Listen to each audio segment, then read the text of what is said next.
Doctor గారు సాధారణంగా చాలా మంది అప్పుడే పుట్టినటువంటి పిల్లలకి మీరు అంటున్నారు తల్లిపాలు మొదటి వ్యాక్సిన్ ఇమీడియట్ గా వేసేది హెపటైటిస్ బి. కానీ చాలా మంది పిల్లలకి కామెర్లు వచ్చినాయని ఎండలో పడుకోబెడుతూ ఉంటారు. అసలు అంటే ఏంటి, అసలు దాని యొక్క నేపథ్యం ఏంటంటారు? వీళ్ళు దీన్ని జాండీస్ అంటాం.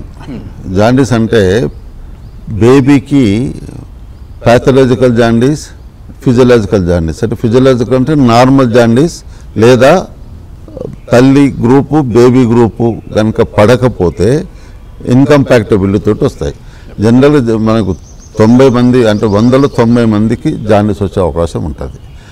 దానికి ఏమంటే మొదటి డీహైడ్రేషన్, పాలు తక్కువ ఇచ్చినప్పుడు తల్లులకు భయపడి కానీ లేక సరైన ఇవ్వకపోవటం వల్ల మొదటి 7 రోజులలో దాదాపు 60 నుంచి 70% డీహైడ్రేషన్ తోటి జాండీస్ వస్తుంది. దాంట్లో ఇండైరెక్ట్ డైరెక్ట్ అని ఉంటుంది. ఇండైరెక్ట్ బిలిరుబిన్ 10 కంటే ఎక్కువ ఉందంటే మనకు ఫోటోథెరపీ పెట్టమంటాం. కానీ కొందరు పూర్వీకులు ఇంకా ఇప్పటికీ ఏమంటారంటే అవసరం ఇంక్యుబేటర్ అవసరం లేదు, ఫోటోథెరపీ అవసరం లేదు, మీరు సూర్యునితోటి బట్టలు తీసే సూర్యునితో పెడితే బాగుంటుంది అని అంటారు. ఆ సూర్యుడితో పెట్టినప్పుడు మనకు ఆల్టర్ వైలెట్ రేస్ ఉదయమే వస్తాయి. అదొకటి ఓపెన్గా పెట్టినప్పుడు మనకు ఇక్కడ గాలి కానీ లేక వైరస్ కానీ బ్యాక్టీరియా కానీ వచ్చే అవకాశం ఉంటుంది. కాబట్టి నేను చాలా వరకు ఏం చెప్తానంటే అది దాని ఉపయోగం లేదు సరి కదా. ఒకవేళ పొద్దున్నే కాదు పెట్టుకోవాలి కాబట్టి వాళ్ళకు వాతావరణం టెంపరేచర్ కూడా సరిపోదు. అది వింటర్లో అయితే అసలు ఆ వర్డే లేదు, సమ్మర్లో అయితే పెట్టుకోవచ్చు. కానీ ఫోటోథెరపీ అనేది 10 మిల్లీగ్రామ్స్ కంటే మించింది ఉంటే అది ఫిజియలాజికల్ జాండీస్ అంటాము. అది కేవలం తల్లిపాలు సరిపోక వచ్చే జాండీస్.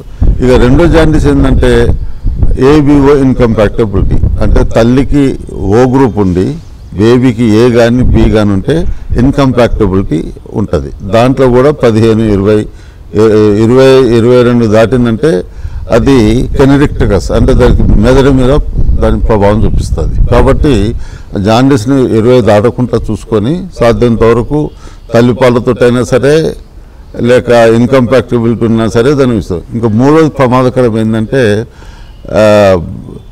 తల్లి నెగటివ్ బేబీ పాజిటివ్ ఉంటే ఆ పుట్టినరోజే జాండీస్ ప్రమాదం వస్తుంది. అలాంటి వాళ్ళకు అవసరం వస్తే ఎక్స్చేంజ్ ట్రాన్స్ఫ్యూజన్ కూడా చేయవలసి వస్తుంది.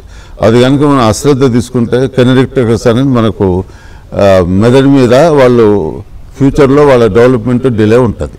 కాబట్టి జాండీసు హెపటైటిస్ బి అది ఇస్తాము రాకుండా, కానీ తల్లి గ్రూపు మదరు ఓ బేబీ ఏఆర్ బి ఉంటే మనకు ఏబిఓ ఇన్కంపాక్టబిలిటీ అంటాం. ఫిజియలాజికల్ అంటే డిహైడ్రేషన్ కరెక్ట్ చేస్తాం. కాబట్టి సమ్మర్లో కూడా ముఖ్యంగా సమ్మర్లో మొదటి 3 నెలలు పుట్టిన పిల్లలకు వాతావరణంతో డిహైడ్రేషన్ వస్తుంది. డిహైడ్రేషన్ వచ్చినప్పుడు వాళ్ళకు జాండీస్ వస్తుంది. జాండీస్ వచ్చినప్పుడు ఏం చేస్తాం, ఫోటోథెరపీ పెడుతూ వాళ్ళకి అవసరం వచ్చిన ఐవి ఫ్లూయిడ్స్ ఇస్తే మనకు తగ్గిపోతాయి. Like and subscribe eagle health and beauty.